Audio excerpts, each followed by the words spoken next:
โอ้โอละนอ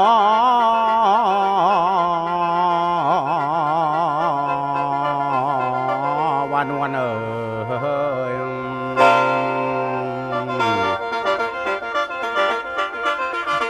ละแปงแซงละแก้มเจ้าแปงแซงละแปงแซงละแก้มเจ้าแปงแซงเมเท่ากับขาแยงเมื่อพ่อเท่ากับขาแยงเมียผู้พากับขาแยงผ้ากับเห็ดหน้าแซงละฝนตกลิ้นแห้งๆผ้ากันฟอนแย่ฟอนแยงอยู่ตามทง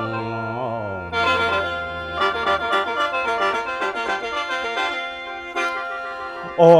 งลานอ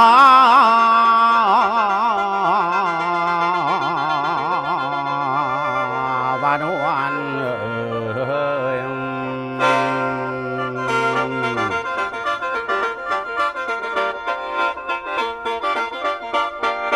หลายเป็นว่า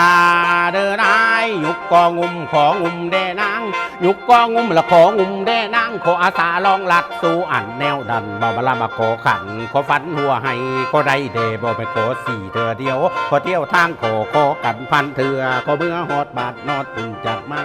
ขอแดลาพะล่องเบิ่งน้ำกันขอแดลาก็ล่องเบิ่งน้ำกันขอไปเมืองสวรรค์น้ำอีดังเดี๋ยวนี้คอยจะไต่สินมีนั่นเดจักข้าวพ่ออยากให้เล่าเอาบักตาแดงนี่ดอกพ่ออยากให้เล่าตอกเบิ่งเดจักขุนอัศนีมันวุ่นเกินคอยได้ยากขอบ่อึดบ่อยากขอจะเว้าเรื่องขอโทษได้กับพ่อขอเร็วขออีกขอเอาจนปากจีกกับบ่มีผู้ท่านเขาเอาแนวบานกันนั่นล่ะผู้ค้าโจ้โอ้เลยเป็นว่าเดินได้เอาจนได้ใส่ตาเอาจะได้ใส่ตาคอยไปใส่ขอกระสีไพ่ตาบสา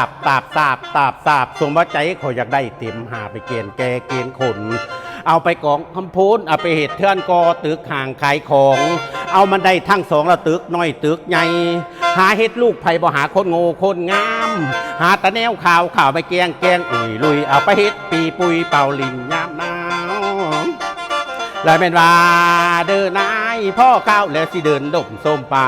พ่อข้าวแล้วสิเดินดมส้มป่าส้มมาลาดอกไม่เดินเข้าป่าเขาปิดปุ่มเป้าเขากระตือไม่ต้นคอนปิดปุ่มเป้าเขากระตือไม่ต้นคอนเขากระนอนต้นนี้แห่งงนเขาแล้วพ่อข้าวแล้วเดินดมส้มป่าส้มมาลาดอกไม่สิเดินเข้าป่าเขากระเสือนเข้าป่าเขา